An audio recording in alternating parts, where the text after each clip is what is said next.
পৃথিবীর সবচেয়ে বিষাক্ত সাপগুলোর একটি রাসেলস ভাইপার।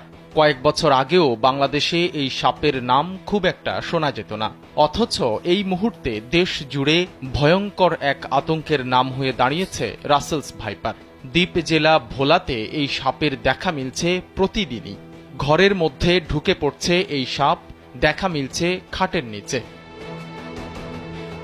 বৃহস্পতিবার সকালে রাসেলস ভাইপারের দেখা মিলেছে ভোলার তজুমউদ্দিন উপজেলার সোনাপুর ইউনিয়নের কাছারি বাড়ির দরজায়। সঙ্গে সঙ্গে স্থানীয়রা সাপটিকে মেরে মাটি চাপা দিয়ে দেন। এ নিয়ে আতঙ্ক ছড়িয়ে পড়েছে এলাকা জুড়ে, কারণ গত কয়েকদিন ধারাবাহিকভাবে জেলার বিভিন্ন উপজেলায় দেখা মিলছে রাসেলস ভাইপার। 1 মিনিটে নগদ ইসলামিক অ্যাকাউন্ট খুলতে ডায়াল করুন *167#। কলা কাটতে গেছে রে, তখন ওই কলা গাছ তলে দাঁড়িয়ে রয়েছি, তখন দেখে দৌড় দিছে। আমাকে বলছে আমাদের চাপড়ি পলন বাড়ির অনেক লোকজন যাইয়া খুশিরা মারি তলে থেকে কেড়া মারছি 40টা মারিয়া। তারপরে এই বিষাক্ত নিয়ে আমরা ধরে নিয়ে আইছি, ধরে নিয়ে এখন সবারই আমরা দেবাইতেছি।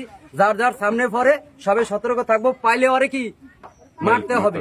এর আগে বুধবার জেলার চাঁদপুর ইউনিয়নের চৌমুহনী ঘাট সংলগ্ন একটি ফসলি জমির মাঠে দেখা পাওয়া যায় রাসেলস ভাইপারের। যারা প্রথমে দেখতে পান তাদেরকে আক্রমণ করতে আসলে হাতের কাছে যা ছিল তা দিয়েই নিজেদের রক্ষা করেন। সাপটিকে মেরে মাটিতে পুঁতে রাখেন তারা।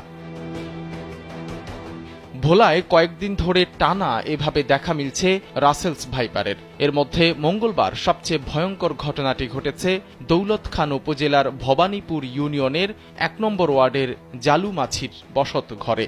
ঘরের খাটের নিচে 3টি বিড়াল মৃত অবস্থায় দেখতে পান পরিবারের লোকজন। পরে বিষধর সাপ রাসেলস ভাইপারকে ঘর থেকে বের হতে দেখা যায়, অর্থাৎ ওই সাপের কামড়েই মারা গেছে বিড়ালগুলো। চিকিৎসকরা জানিয়েছেন, বিষাক্ত সাপ রাসেলস ভাইপার দংশন করলে মৃত্যু প্রায় নিশ্চিত। তবে দ্রুত সময়ের মধ্যে চিকিৎসকের শরণাপন্ন হয়ে অ্যান্টিভেনম ইনজেকশন দিতে পারলে বেঁচে যায় দংশিত হওয়া ব্যক্তি। এই সাপের কামড়ে শরীরে বিষ ছড়িয়ে গিয়ে অঙ্গহানি, ক্রমাগত রক্তপাত, রক্ত জমাট বাঁধা, স্নায়ুবৈকল্য, চোখ নষ্ট হয়ে যাওয়া, পক্ষাঘাত ও কিডনির ক্ষতিসহ বিভিন্ন ধরনের মারাত্মক সমস্যা হতে পারে। সাইদ রহমান, কালবেলা।